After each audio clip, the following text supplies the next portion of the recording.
slowly, but irreversibly. Number 6.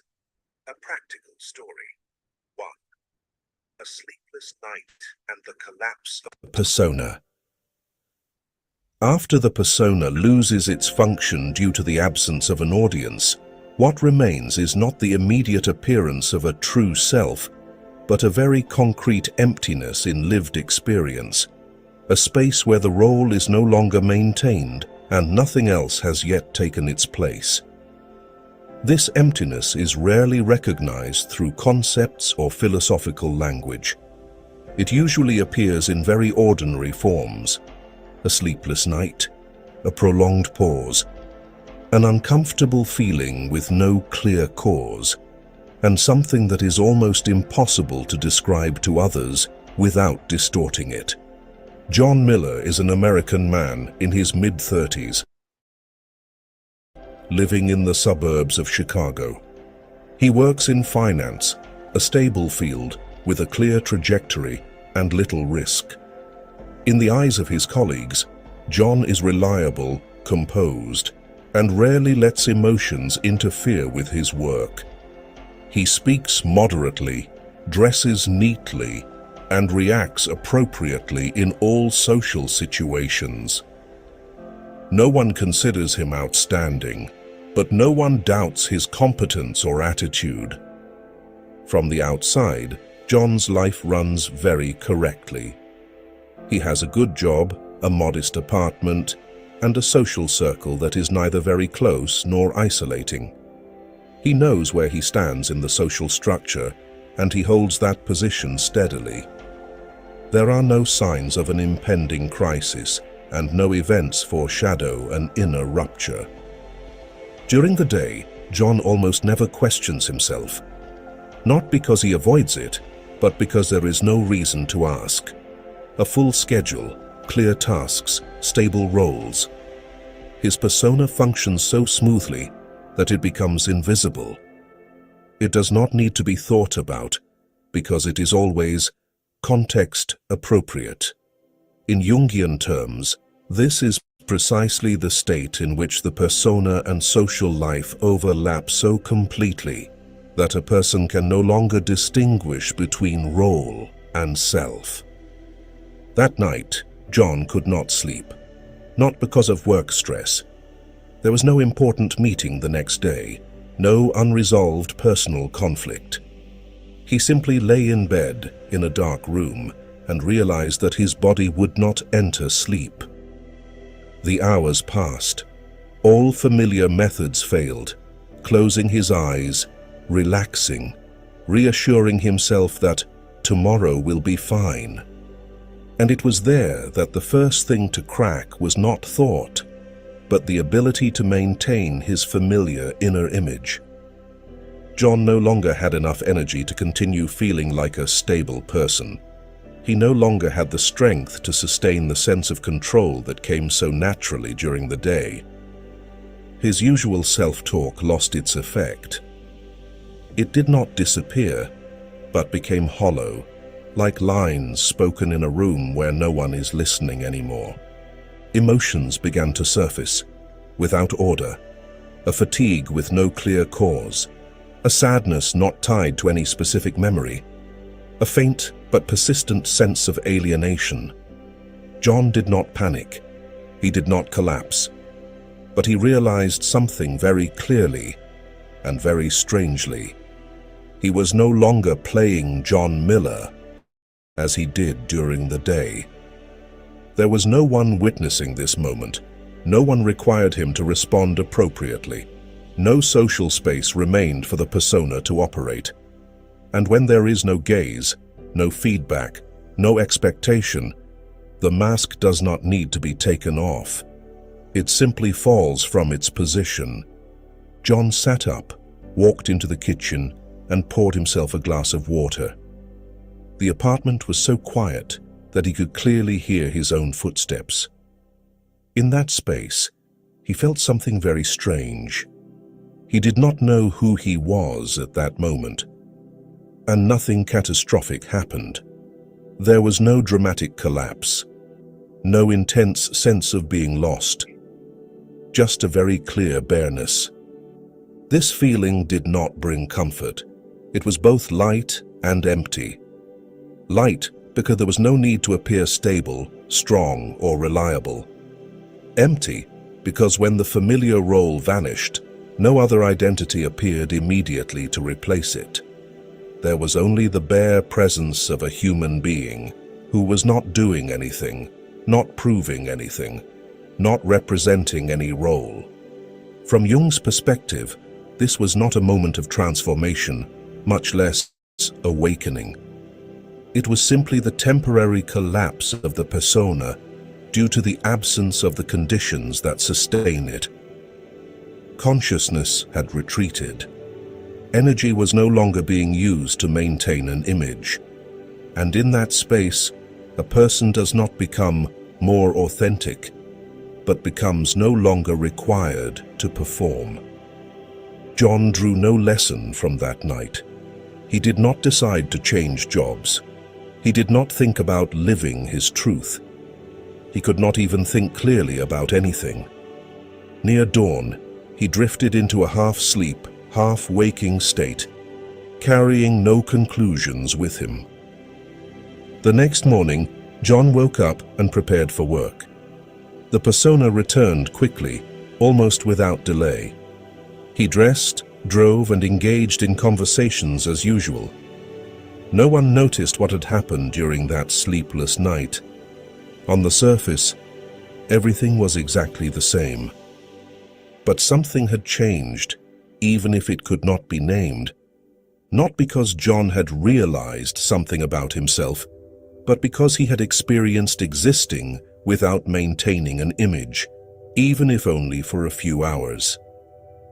And that experience carried no truth, no direction, but it left a very small distance between the person and the role. Jung emphasized that moments like these should not be hastily interpreted. They do not exist to teach or guide. They simply reveal one stark fact.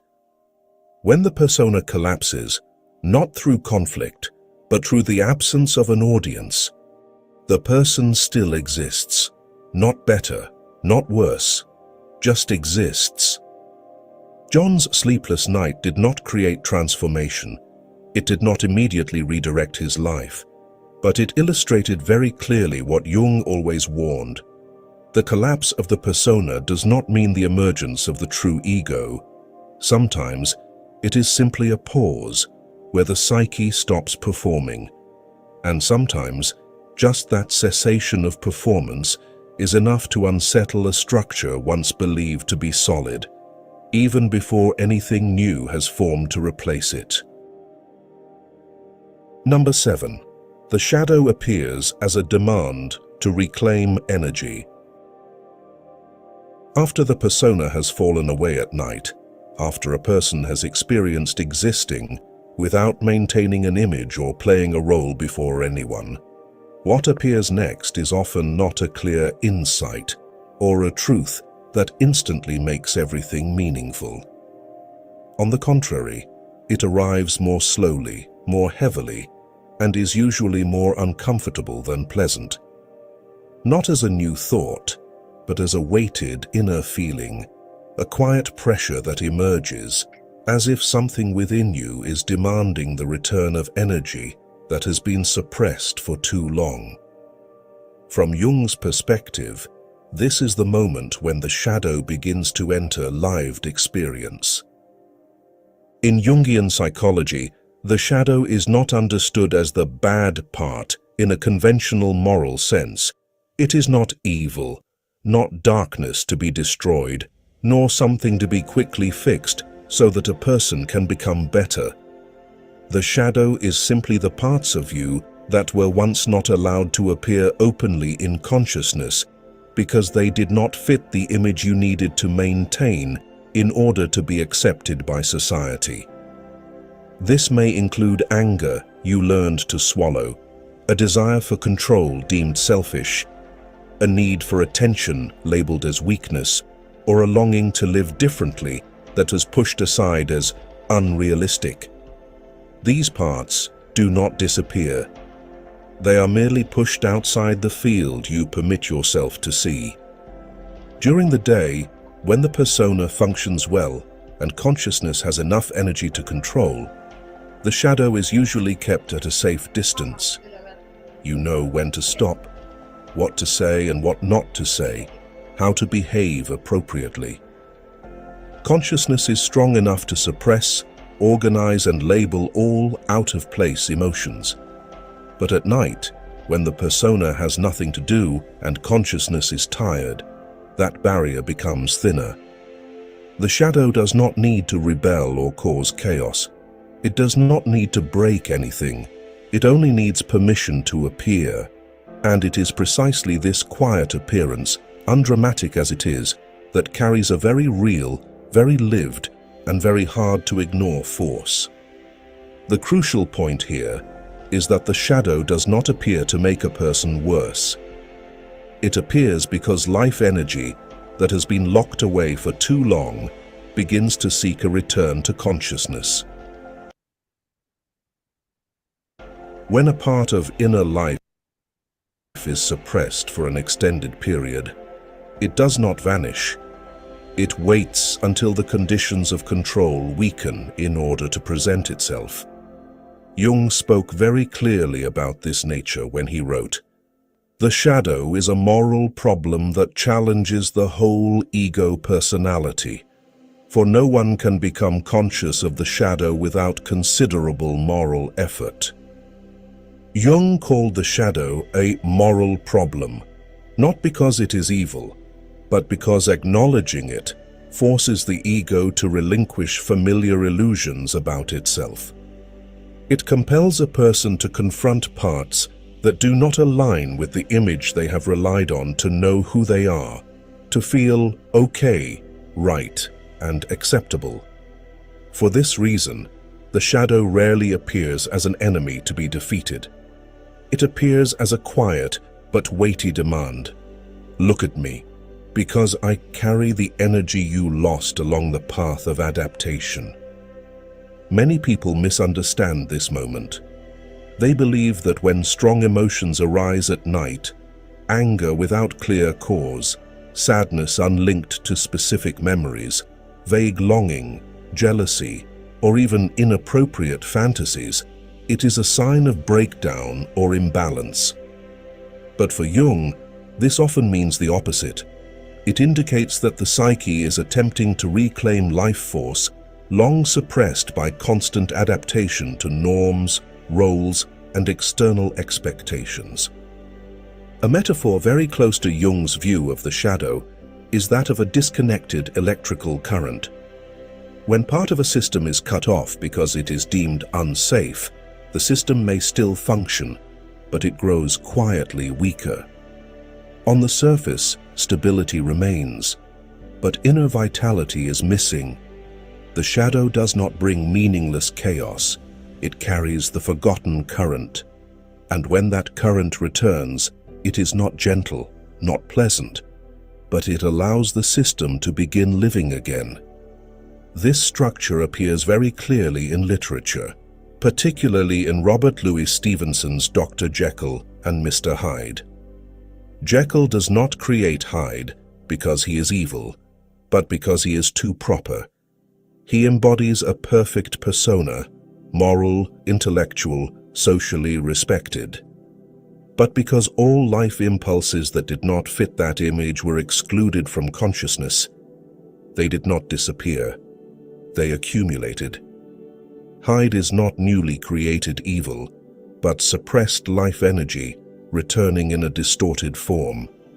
Jung viewed this story as an almost perfect illustration of the split between consciousness and the shadow.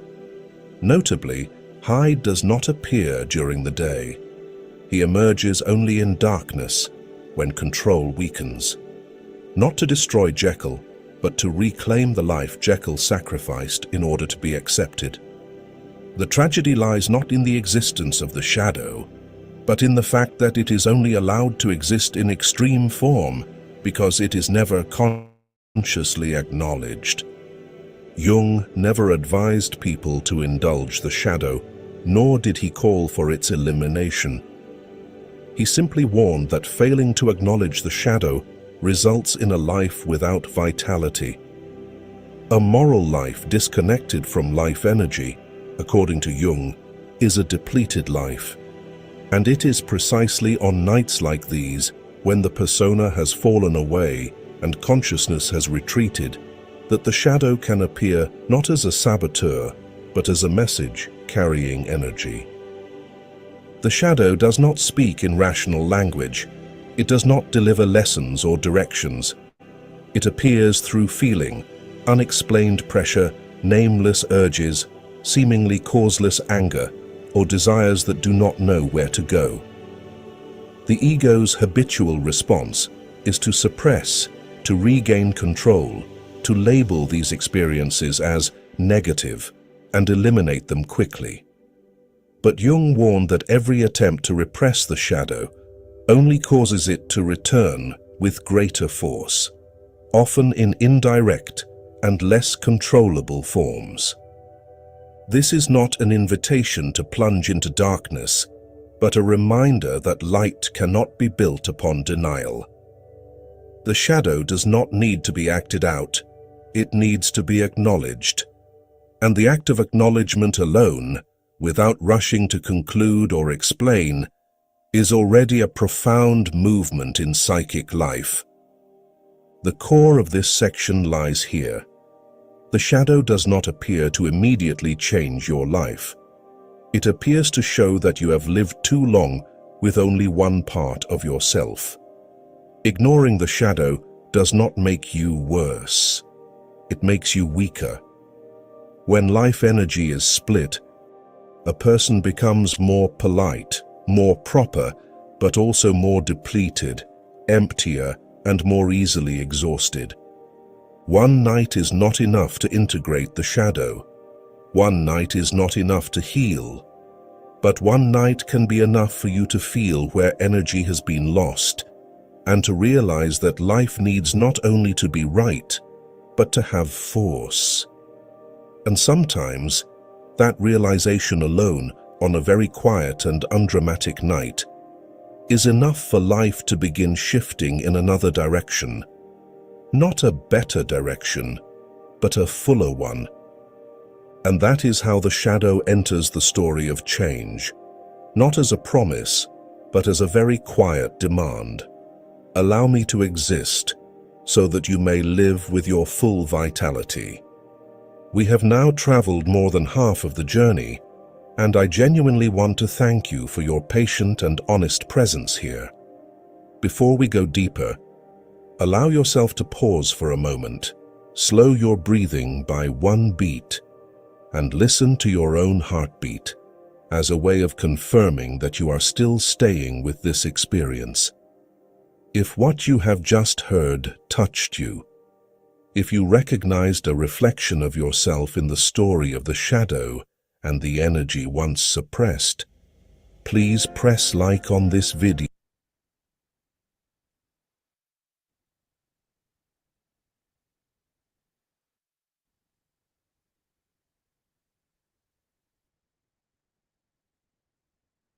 Intelligence, and the universe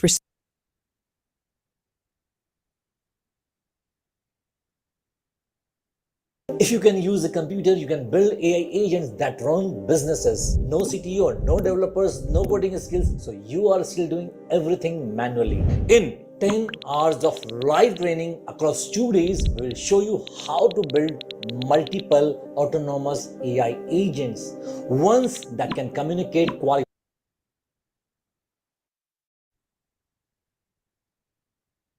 और आप लोग तुलना करोगे उस बात से कि जैसे गोदी मीडिया को एक एजेंडा और वो प्रोपेगेंडा दे दिया जाता फॉल्स नैरेटिव का, तो ऐसे ही कोई बहुत सारे, मैंने बार बार आपके प्रोग्राम में कहा, 90% ज्योतिषी ऐसे हैं जो आरएसएस और बीजेपी के एजेंडा पर आपको भविष्यवाणियां सुनाते हैं कि जी मोदी आएगा, कि जी वो तो भाजपा की सरकार बनने जा रही है।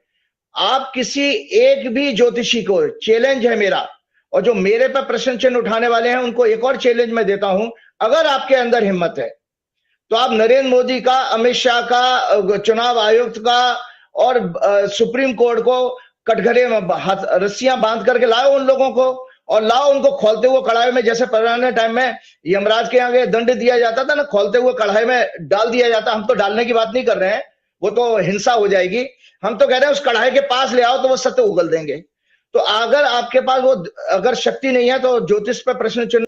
34 आपके तमिलनाडु में, 30 आपकी पुडुचेरी में। एक नरेंद्र मोदी को बंगाल के चुनाव पर बधाई दी। अरे भाई ये, और जानते हैं उसको जब पता गया कि व्हाइट हाउस के एक प्रवक्ता कोई देसाई है, उन्होंने बताया डोनाल्ड ट्रंप के हवाले से, ये सब फेक न्यूज नहीं है। वहां पर भी गुजराती मिल गया उनको, देसाई के व्हाइट हाउस के प्रवक्ता। अब डोनाल्ड ट्रंप को एक छोटे राज्य की भविष्यवाणी के लिए इसीलिए वो बैठा है, उसके पास दुनिया में 50,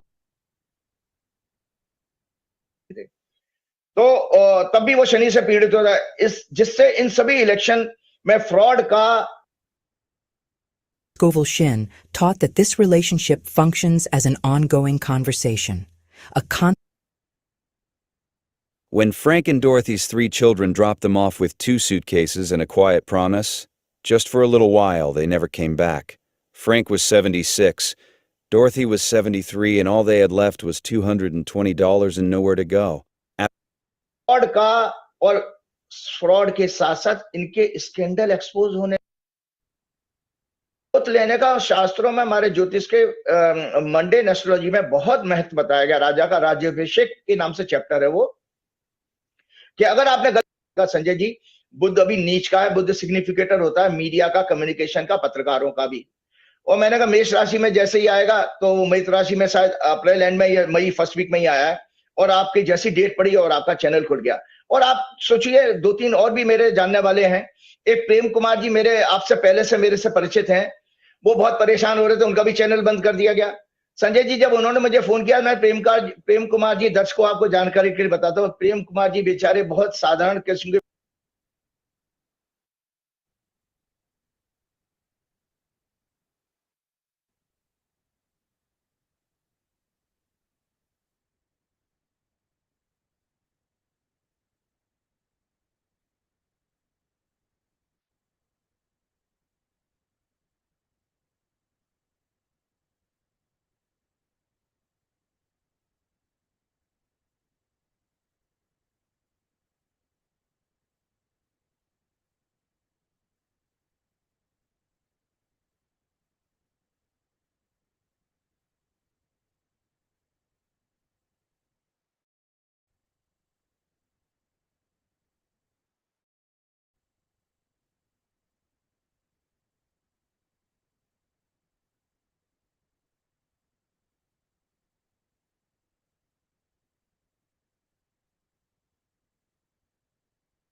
व्यक्ति, उनका परिवार का खर्चा चला, बहुत अच्छे इंसान है, व्यवहार बहुत अच्छा है, और बहुत विद्वान आदमी भी हैं, बहुत विद्वान है। और आप सोचिए मैं उनसे 16 साल से जुड़ा हूं, 16 साल पहले से मेरी जान पहचान है। सबसे पहले पॉडकास्ट उन्होंने किया था नोएडा में, तो तब से मेरा उनके रेगुलर बातचीत होती रहती है। तो प्रेम कुमार जी बहुत परेशान थे। प्रेम कुमार जी की जब मैंने हॉरोस्कोप देखी तो वहां परेशानी मुझे दिखाई दे रही, प्रेम कुमार जी संकट बहुत गड़बड़ है। तो मैंने जो उनसे हनुमान जी की भक्ति करने के लिए कहा, मैंने रोकिएगा मत। तो जब आपकी न्यूज आई है, मैं तो ट्वीट बनाकर सब लोगों को शेयर कर रहा था, तो उस समय प्रेम कुमार जी के मिस कॉल आ रहे थे बराबर। तो प्रेम कुमार जी ने कहा सर मेरा भी चैनल खुल गया। तो देखो आपने तो वकील किए थे, आप तो सिब्बल साहब के साथ गए, लेकिन प्रेम कुमार जी को हनुमान जी की भक्ति मैंने उसी समय फोन किया मैंने, देखो प्रेम कुमार जी अब रोकना मत हनुमान जी की जो प्रेयर को, ये आपके लिए हमेशा काम करेगी। तो वो प्रेम कुमार जी इस तरह से उनका चैनल भी खुल गया। मुझे बहुत खुशी है कि बेचारे के बच्चे किसी तरह से पढ़ रहे हैं, वो मैं सब जानता हूं उनके परिवार के बारे में। तो संजय जी मैं आपको इसलिए बार बार ये कह रहा हूं कि देखिए हम लोग अभी तक ज्योतिष को सीख नहीं पाए। देखो ज्योतिषी आपके भाग्य को बदल नहीं सकता, याद रखिएगा। आप कभी जीवन में लाकर, संजय जी आप इस बुक को जरूर मंगवाइएगा, या दर्शक आपके जो हैं इस बुक को लाकर ज्योतिष तत्वांक को जरूर पढ़िए, इसमें बहुत सारे आर्टिकल हैं। तो मैं आपको ये जो बताने जा रहा था कि भाई इसका हटाने का षड्यंत्र कैसे हुआ, कि देखिए पहली बात तो जो है ज्योतिषी को ये जो ज्योतिष को समझना चाहिए। मैंने बार बार आपके प्रोग्राम में कहा है कि पाप क्या है, ये राइटअप मैंने पहले भी शेयर किया था। पाप को जानना चाहिए आप लोगों को। आप पाप को समर्थन कर रहे हो, आप पाप के लिए जश्न मना रहे हो। आपने सरेआम फ्रॉड, इलेक्शन फ्रॉड कराया और उसको आप कह रहे। तो पाप हमारे वेदों में कहा गया, मिथ्या भाषण, fake news, falsehood, fake narrative, propaganda करना ही पाप कहा गया है। अविद्या, इग्नोरेंस को सबसे ज्यादा बड़ा पाप माना गया है, क्योंकि ये सभी अवगुणों का जो है कारण होता है। मिथ्या भाषण, मिथ्याचार का, इग्नोरेंस ही संसार का सबसे बड़ा शत्रु है। दुनिया भर में हो चुके अथवा हो रहे सभी पापों का मूल कारण इस इग्नोरेंस के कारण ही दुराचारी, मिथ्याचारी, मिथ्यावादी, मिथ्यामानी, मिथ्याकारी, पापी लोग अपनी और अपने चरणों की पूजा कराने लगते हैं। तो संजय जी इसलिए बता रहा हूं ये। पहली बात, एक सज्जन का और मेरे पास फोन आया था। संजय जी ऐसा नहीं था, मेरे पास 4-5 दिन पहले, एक हफ्ते पहले ही कुछ लोगों ने व्हाट्सएप की पोस्ट भेजी। एक बहुत विद्वान आदमी है जो मेरे बहुत बड़े प्रशंसक भी हैं, ज्ञानी आदमी, उनका परिवार ज्योतिषियों का परिवार है, कि आचार्य जी आपकी भविष्यवाणी गलत हो जाएगी। वो मुझे वार्निंग कर रहे थे कि आचार्य जी आपकी भविष्यवाणी गलत हो जाएगी, पहले से मशीनें सेट हैं। और उन्होंने कोई वीडियो भी भेजी। इसी तरह किसी ने बाहर से, विदेश से भी किसी ने एक पोस्ट भेजी। तो मैंने कहा देखिए ऐसा है कि मैं इन सब चीजों से अपने आप को बदल नहीं सकता। अगर मैं ज्योतिष के सिद्धांतों पर नहीं बोलूंगा और ज्योतिष के फंडामेंटल्स को नहीं बताऊंगा, जो कि कभी गलत नहीं हो सकते हैं। देखिए जो मैं प्रिंसिपल्स की बात कर रहा हूं संजय जी, अगर जोहरान ममदानी, जिसको मैं कभी मिला नहीं, अमेरिका का इलेक्शन मैं अगर प्रिडिक्ट कर रहा हूं और वो सक्सेसफुल हो रहा है, 6 महीने पहले कह रहा हूं, ईरान को मैं कभी गया नहीं, ईरान, इजराइल, अमेरिका की कुंडली को मैं चर्चा करता हूं, उन्हीं सिद्धांतों पर काम कर रहा हूं, रिजल्ट आ रहे हैं। आपके यहाँ क्यों नहीं आ रहे? क्योंकि भारत की कुंडली में भी तो हमें देखना पड़ेगा। भारत की कुंडली में भी इस समय पाप ग्रह की दशा चल रही है, जो राहु के नक्षत्र में। तो भारत में केवल और केवल जो है आपको अधर्म और पाप ज्यादा बढ़ता हुआ दिखाई देगा, जिसका आपके संकेत आपके सामने ये बंगाल का और आसाम का चुनाव है। तो मैं बार बार आपको बता रहा हूं कि सबसे पहले उन सज्जन से जब मेरी बात हुई, जो विद्वान व्यक्ति की मैं बात कर रहा हूं, तो वो कह रहे आचार्य जी ये शास्त्रों में भाई ज्योतिष जो है एक वेदों का अंग ही तो है। तो दर्शकों फिर मैं आज आपको सामने बता देता हूं कि वेद के ये 6 लिंब है, ये जरूर आपके पास राइटअप अगर आपके पास होना चाहिए। वेदों के 6 अंग हैं जिन्हें वेदांग कहा जाता है। शिक्षा, इसमें क्या है? शिक्षा, जिसको वेदों का नाक कहा गया है, कल्प, जिसको वेदों का हाथ कहा गया है, व्याकरण, जिसको वेदों का माउथ कहा गया है, निरुक्त, जिसको एटिमोलॉजी कहते हैं अंग्रेजी में, जिसको कान कहा गया है, छंद, जिसको पैर कहा गया है, ज्योतिष, जिसको चक्षु कहा गया है। तो शिक्षा के अंदर हमारे स्वर और वर्ण और भाषा आदि के उच्चारण का ज्ञान आता है। कल्प में रिचुअल्स का ज्ञान है, यज्ञ के नियम, काल का ज्ञान आदि आदि। ग्रामर हम लोग सब समझते ही हैं, व्याकरण। निरुक्त कहते हैं etymology, study of the origin, development of words, words को कैसे बनाना, इन शब्दों के आधार। आशीर्वाद ही नहीं मिलेगा। ये है कर्मा एंड रिबर्थ की के अनेक कष्टों, दुख और पिछले अनेक। Serious dictation was driving me crazy, so I switched to whisper flow. Here's why I'll never go back. First off, it actually gets it. Election में मैनिपुलेशन, फ्रॉड, SIR आदि के खिलाफ विपक्ष, जनता, न्यायालय, जुडिशरी में इन्हें विपक्ष और जनता मिलकर के न्यायालय में इनको चैलेंज करेगी। ये आगे की भविष्यवाणी बता रहे 11 मई से जो मंगल बदलने के कारण। वोट चोरी के खिलाफ जो सीधे सीधे डेमोक्रेसी की हत्या है, एक बड़े आंदोलन का कारण बनने के गृह योग बन रहे हैं। इकोनॉमी बर्बाद होगी, बेरोजगारी, महंगाई चरम सीमा पर होगी। Eastern state, north east, north west, west में हिंसा भड़कने, सांप्रदायिक दंगे भड़कने, रुपया और कमजोर होना, भारत पर विदेशी कर्ज बढ़ेगा, देश में हिंसा भड़कने में पड़ोसी देश चाइना सुन लीजिए, देश में हिंसा भड़काने में पड़ोसी देश चाइना, बांग्लादेश, पाकिस्तान, नेपाल इंटरेस्ट दिखाएंगे। भारत के व्यापार पर अमेरिका, खाड़ी के देश और चाइना का कंट्रोल और बढ़ेगा। भारत व्यापार की दृष्टि से गुलाम बनने की तरफ बढ़ेगा। दुर्घटनाएं बढ़ेंगी, अनेक प्रकार के प्राकृतिक प्रकोप, आंधी तूफान आदि आएंगे। ये सभी काल का दंड भारत को 6 सितंबर 2025 को 7 वर्षों की मंगल की महादशा के रूप में पिछले 12 वर्षों में एक तानाशाह अधर्मी शासन को अंधभक्त बनकर सपोर्ट करने के रूप में अवश्य मिलेगा भारतीय लोगों को, क्योंकि मैं उसमें कुछ नहीं कर सकता। भारत की दशा इस तरह की है। विश्व के बड़े देश भारत की डिप्लोमेसी, सॉवरेनिटी की धज्जियां उड़ाते हुए कई बार अपमान करेंगे। आपको अपमान से याद आ गया संजय जी, जस्ट अभी 2 दिन पहले एक न्यूज आई है, चाइना के एक मिलिट्री एक्सपर्ट ने ये एडमिट किया है कि भारत के पिछले वर्ष 4 दिन के पाकिस्तान के साथ मिलिट्री कॉन्फ्लिक्ट में चाइना वाज इन्वॉल्व। एक्सेप्टेंस, और आपका मोदी जी वहां एससीओ समिट में पहुंच गए थे। चाइना पर आपका आरएसएस और बीजेपी के आईटी सेल अंधभक्त बोलते नहीं है, ये एक्सेप्ट कर लिया उन्होंने कि उन्होंने पाकिस्तान की मदद की है। तो अब आप बताइए। अब मैं एक चीज और संजय जी आपके साथ में बताना चाह रहा था। दरअसल देखिए, आप कहते हैं ना जो मेरे पास, मैंने आपको एक गलती एडमिट कर ली ना। गलती ये थी कि डेटा पूरा नहीं था। जैसे ममता बनर्जी की कुंडली अगर अच्छी होती, और जिस चीज को आज हमने भी चिंतन किया कि हमने उनकी ओथ की कुंडली को देखा, तो वहां पर संकट नजर आ रहा था। वो एक मिस्टेक थी। और अच्छा, ममता बनर्जी की मुझे बताइए, आप जब गणना होती है, जब कार्य शुरू होता है, आप तभी कुंडली बना लेते हैं। तो शुभेंद्र अधिकारी ने कल शपथ ले ली, तो जो शपथ का टाइम था, जरा मुझे वो बताइए कि शुभेंद्र अधिकारी का कार्यकाल कैसा रहेगा। जो मुख्यमंत्री खुलेआम कह रहा हो कि जिसने हमें वोट दिया हमें उसी का विकास चाहिए, प्रधानमंत्री कह रहे हैं सबका साथ सबका विकास, और वो एक मुख्यमंत्री, चुना हुआ मुख्यमंत्री हिंसक बात कर रहा है, कह रहा है कि जो हिंदुओं ने हमें वोट दिया, जो हमारा साथ देगा, हम उसका विकास करेंगे। तो इनका भविष्य तो मुझे अभी से नजर आ रहा है, बंगाल का भविष्य भी नजर आ रहा है, लेकिन आपके सितारे, आपके ग्रह क्या कहते हैं, कैसी है जन्मपत्री, इसका आकलन करके मुझे और बताइए। देखिए संजय जी, वो बिल्कुल आपने ठीक कहा, क्योंकि प्रोग्राम का कंटेंट हम काफी लंबा ना हो जाए, अगले प्रोग्राम में मैं जरूर डिटेल में बताऊंगा। लेकिन आज दर्शकों को भविष्यवाणी बता देता हूं। शुभेंदु अधिकारी ने लगभग 11 बजे के आसपास सुबह कल ओथ जो ली है, वो कर्क लगन में ली है। कर्क लगन में मंगल 10वें घर का स्वामी होता है, 10वां घर होता है सत्ता का। उसमें सूर्य और बुध आते हैं। सूर्य तो एरोगेंट आ गया, जो आपने बताया ना, वो एक अहंकारी तरीके से सत्ता चलाएगा, क्योंकि सूर्य उच्च का है उसमें। लेकिन एक गड़बड़ी हो गई संजय जी, मैंने कहा ना कि काल दंड जरूर देगा। भाई अमित शाह मोदी का सपना, मैंने पहली बात तो कहा कि टीएमसी का आदमी आपने वहां पर चीफ मिनिस्टर बनाया, किसी आरएसएस का आदमी को चीफ मिनिस्टर नहीं बनाया। और ये आदमी जिसका खुद पीए अभी हिंसा में मारा गया। तो संजय जी, इसमें 12वें घर का लॉर्ड बुध मौजूद है। कर्क लगन में मिथुन राशि का आती है 12वें घर में, मिथुन राशि का स्वामी बुध भी मौजूद है। ये कार्यकाल पूरा नहीं कर पाएगा।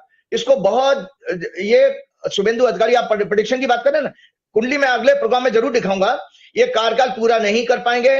व्यापक हिंसा राज्य में फैलने वाली है, क्योंकि मंगल और शनि 9वें घर में मौजूद है। और मंगल की, उस पीड़ित मंगल की, हमारे शास्त्रों में एक सिद्धांत है पाप ग्रहों का, अगर पाप ग्रह के साथ दूसरा पाप ग्रह हो तो वो डबल इफेक्ट हो जाता है। जैसे एक आप शराबी को एक AK-47 दे दो, आप एक शराबी को ना AK-47 दे दो, तो वो कहां गोली चलाएगा पता नहीं है।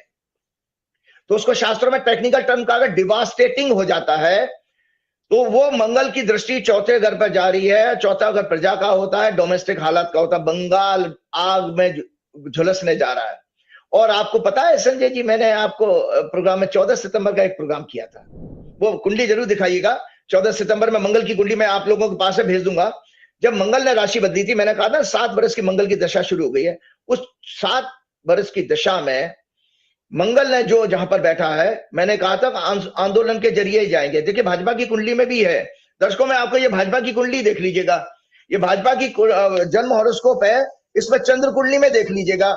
चंद्र कुंडली में ये नीचे है, भाजपा, नरेंद्र मोदी, अमित शाह, ये आराम से चुनाव में हार के नहीं जाएंगे, बल्कि जबरन किसी हिंसा या आंदोलन के द्वारा हटाए जाएंगे, या इनके इतना गृह युद्ध जैसे हालात हो जाएं कि इनको मजबूरी में हटना पड़ेगा।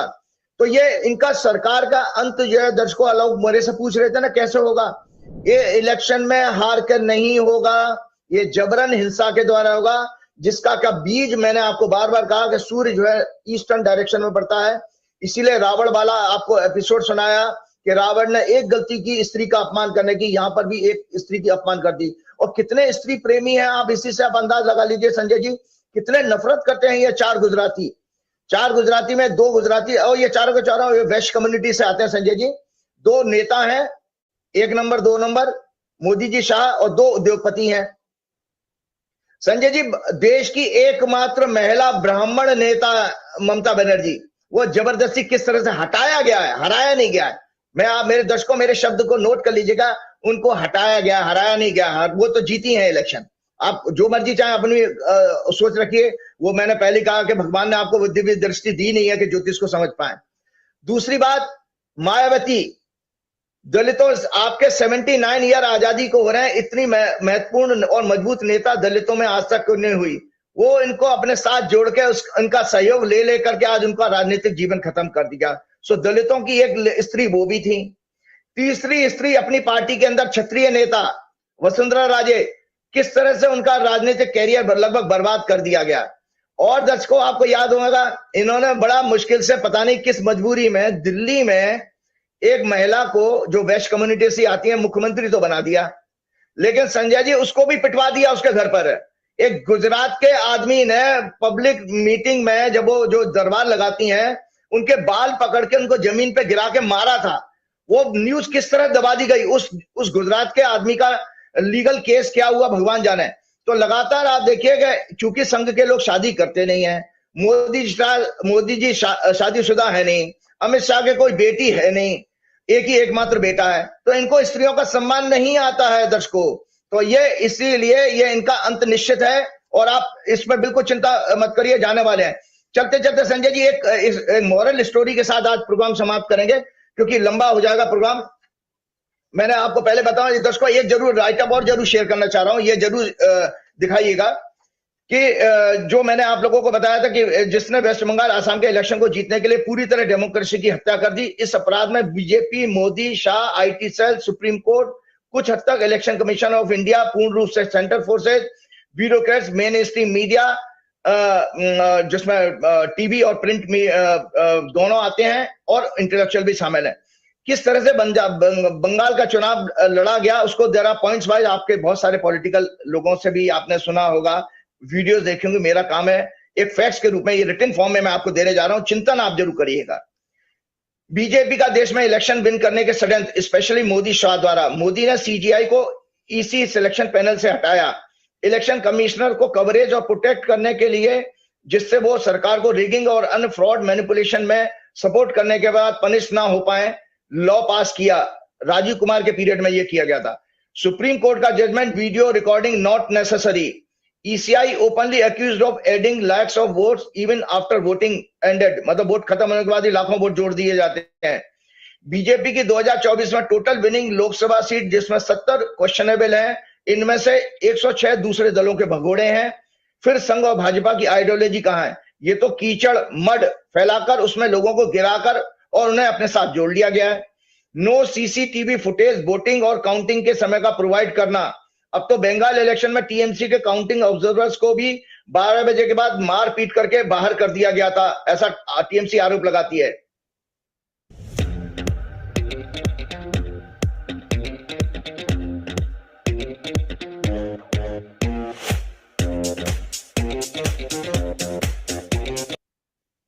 वोटिंग के बाद सुप्रीम कोर्ट के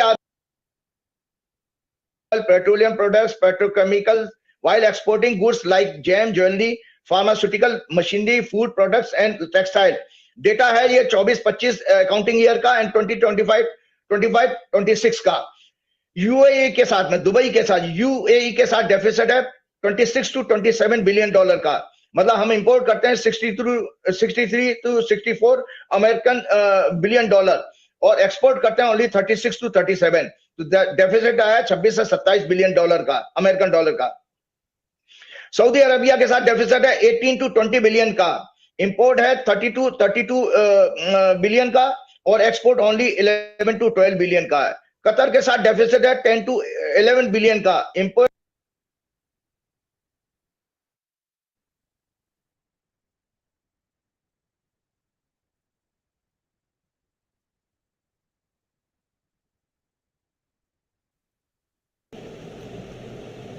The river that learned to think.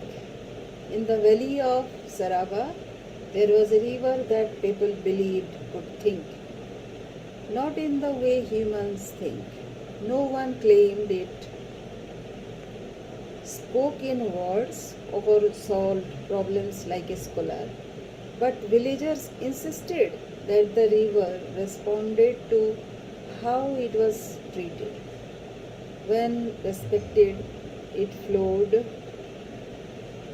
gently and generously. When neglected, it turned unpredictable, even feared. When feared, it seemed to grow restless, carving deeper paths through the land. Most outsiders dismiss this as superstition. Rivers, after all, are water, gravity, and terrain, nothing more. But in Sarava, stories mattered more than explanation. And so, the river remained not just a river, but a presence. A boy named Ayan grew up on the edge of this river. Unlike the others, he did not accept stories as final truths. He wanted to know what lay beneath them. Why does the river change? He would ask. The elders would say, because it listens. He would frown, water cannot listen. They would smile as if that settled it. But Ayan was not satisfied with smiles. He began watching the river instead of listening to explanations about it. He noticed something subtle. The river near the village always behaved differently depending on how people treated it, not in magical ways but in patterns.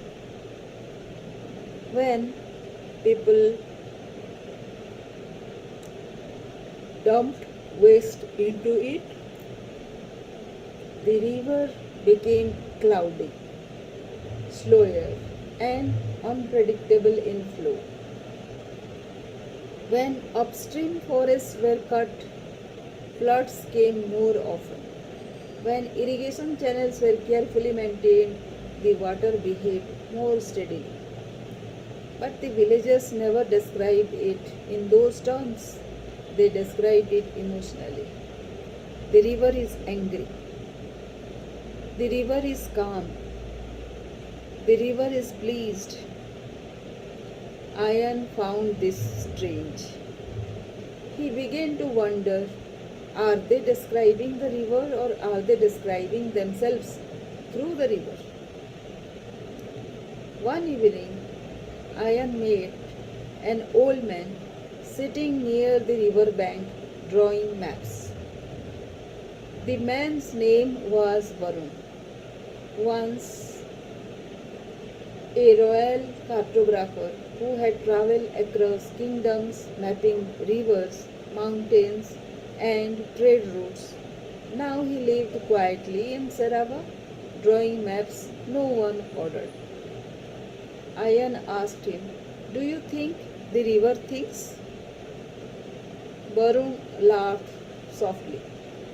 No river thinks, but people think through the river. Ayan frowned. That makes no sense. Varun tapped the parchment. Look at this map I drew 20 years ago. See how I marked the river as stable here? Ayan nodded. Varun continued.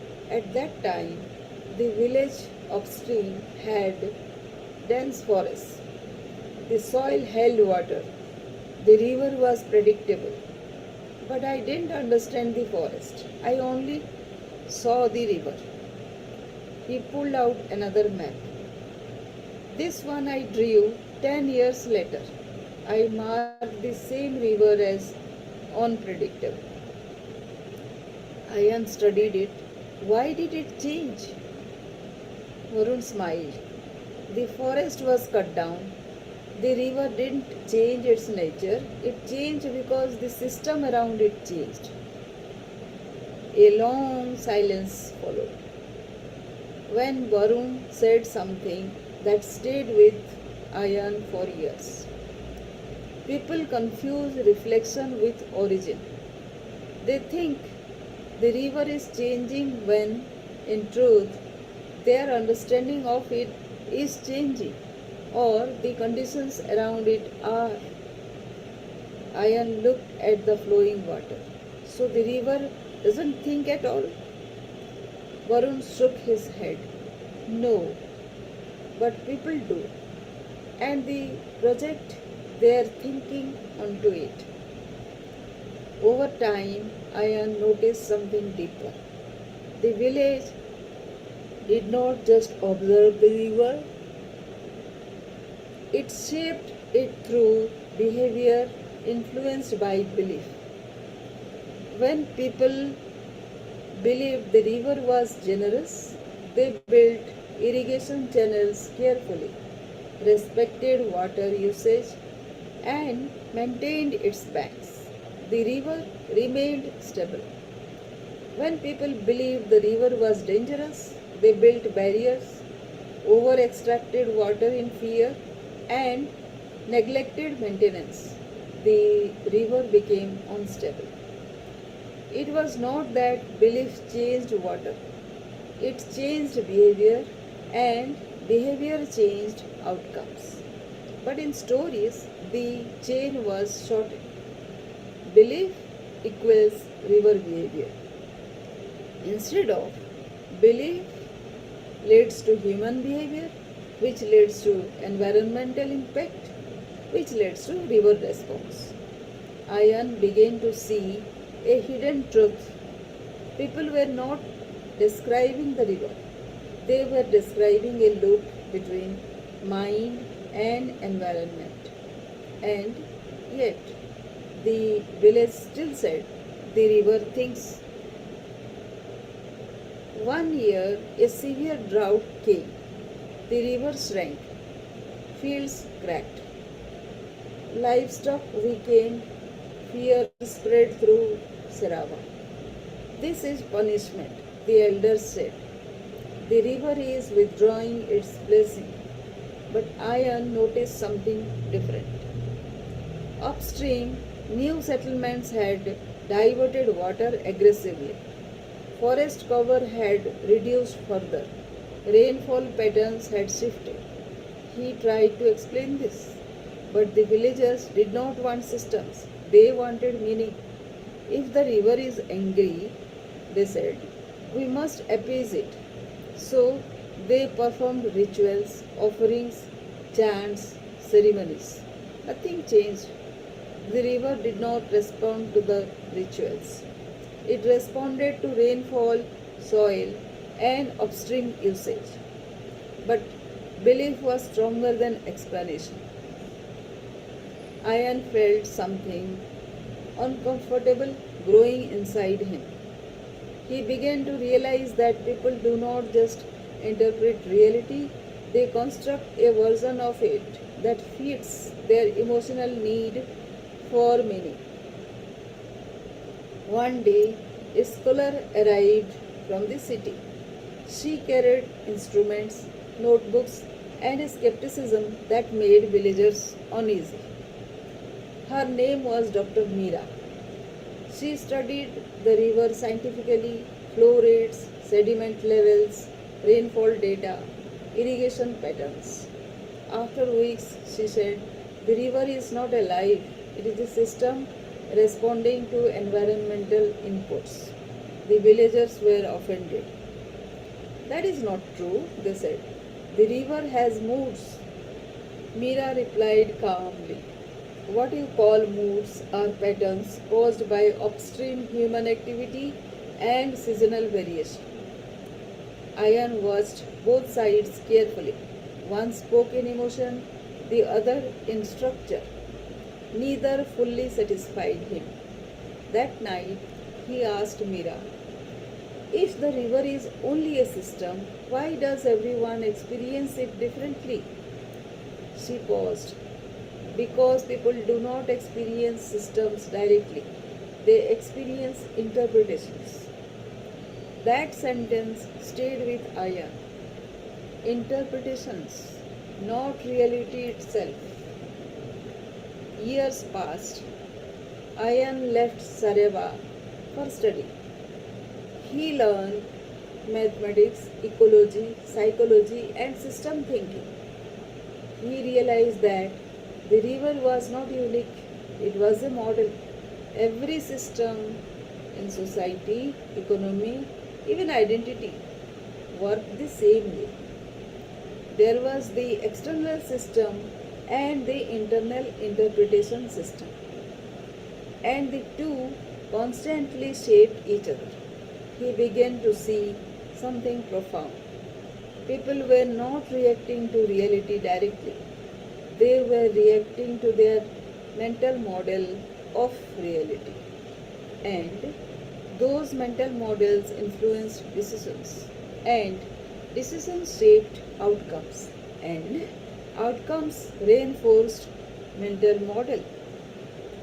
A loop, a self-creating loop. When Ayan returned years later, Sirava had changed. The river had become more unstable. Floods in monsoon, scarcity in summer, migration had increased. The villagers now said the river has become unpredictable. Ayan stood at the river bank, remembering Varun's words. He realized something simple but powerful. The river had not developed a mind, but the human system around it had developed a shared narrative that influenced behavior in ways that channeled and changed the river's behavior. The thinking river was not a myth, it was a metaphor for feedback loops between belief and action. Ayan gathered the villagers. He did not argue against their beliefs. He did not call them wrong. Instead, he asked a question. Do you think the river is responding to you? Or are you responding to the river in a way shaped by what you believe about it? Silence followed. Then he continued. If you believe the river is angry, you act cautiously, sometimes fearfully. If you believe it is generous, you act responsibly. But if you believe it is hostile, you may extract from it without care, trying to secure yourself. He pointed to the water.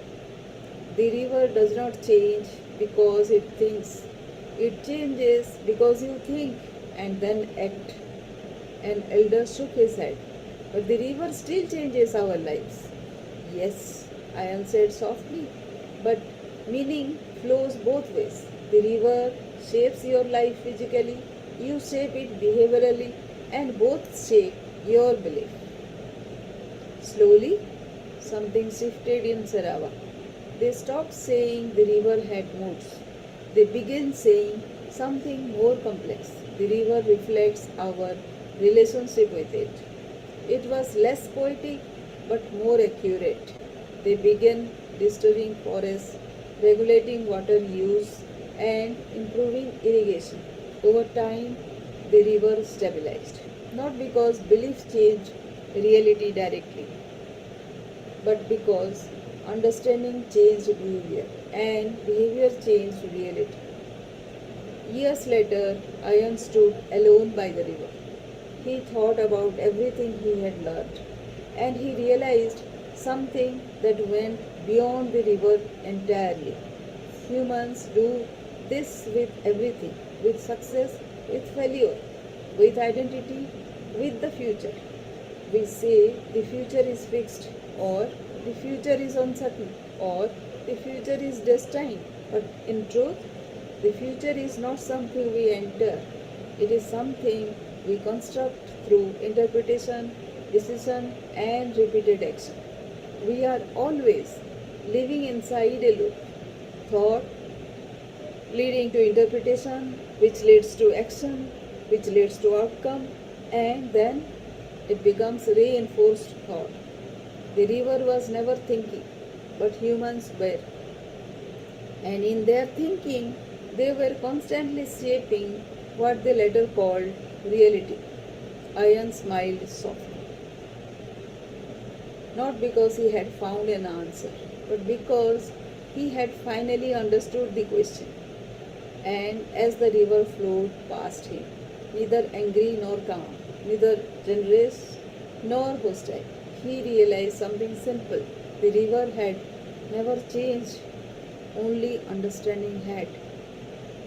And understanding once changed everything.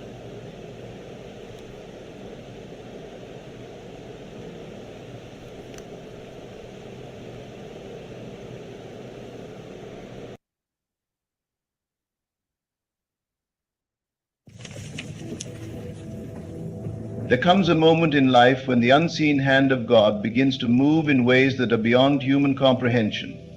When the divine is preparing to bless you with something greater than you have ever known, the signs will not be written in the sky, nor will they be announced with thunder. Instead, they will whisper to you in the depths of your being, calling you to recognize the shift that is unfolding. The first sign is a deep inner stirring, a knowing without evidence. It is as if your soul is awakening from a long sleep, sensing that something extraordinary is on the horizon. You may not be able to explain it, but within you there is a quiet assurance that a transformation is near.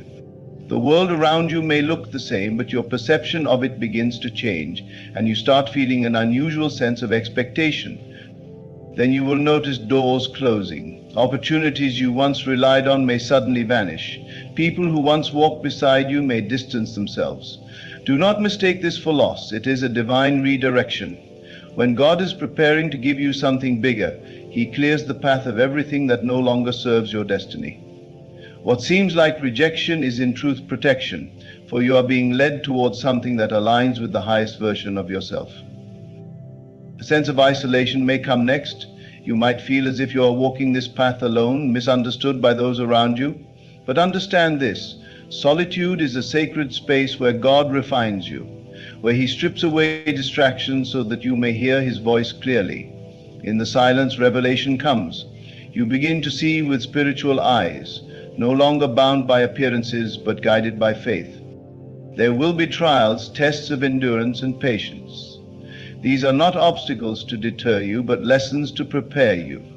Before elevation, there is always transformation. You are being shaped, molded, strengthened for what is to come.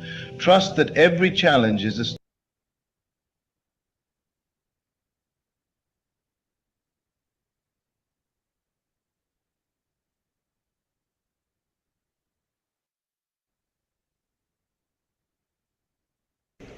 When something feels useless, when you dismiss things quickly, that is when you do this exercise. Nothing is waste.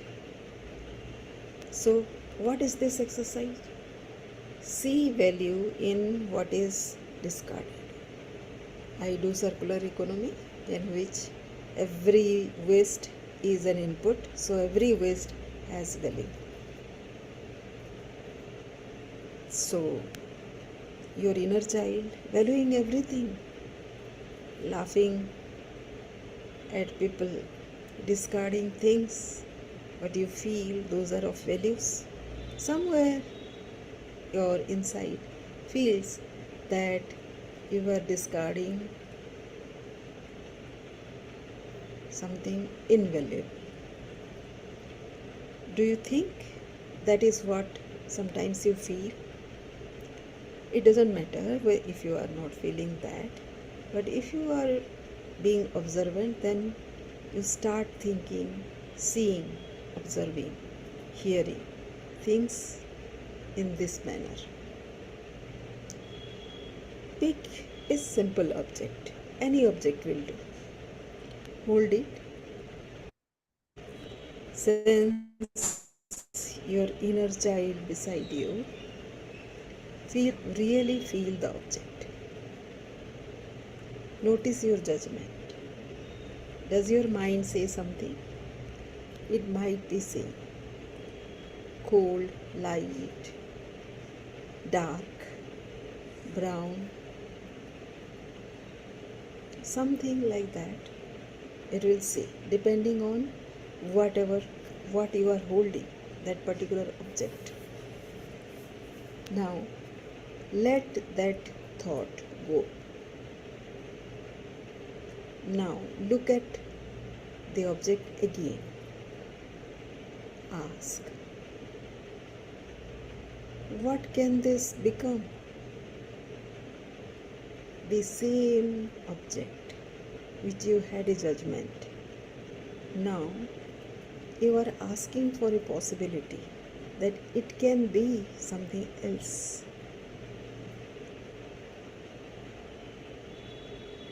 Stay with that thought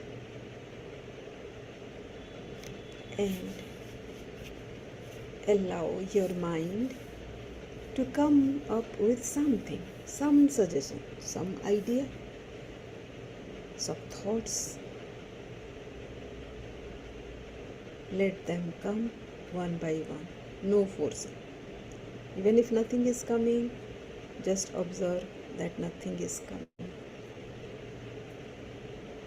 Feel the connection with the object. Stay present. Look at the object. Are you really feeling that there is value in this object?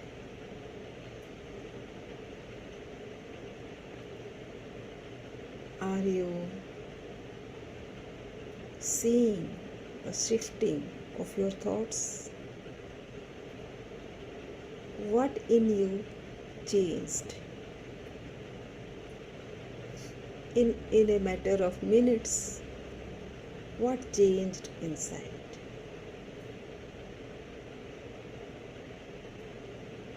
It might be wondering you, might be surprising you, but do know this: nothing is small unless you stop seeing. How profound is that? If you have that kind of thought, seeing an object, then think of yourself. What part of you feels to be of no value? What part of your being feels that it is useless? Do you at all think about that? Now, do this exercise with that part another time, that skill another time. The value the world might not have seen so far, but with your changed perspective, you will now start seeing value in that. All the best for a self-discovery.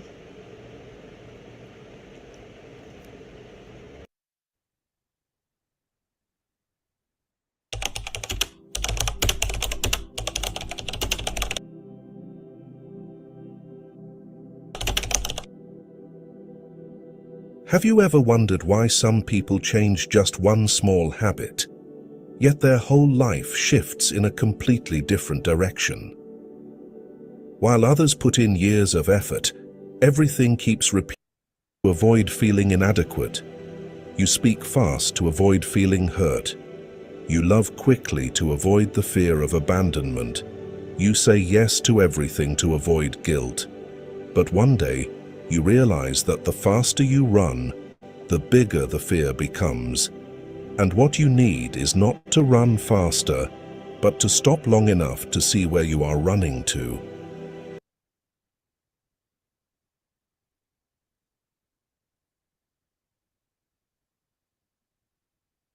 Jung believed that the moment people truly change is not when they try to do more, but when they stop and look at their motives. Because the root of urgency is always fear.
fear of not being enough, fear of being forgotten, fear of being left behind, fear of not being loved, fear of facing oneself. When you slow down, you are not just adjusting your pace,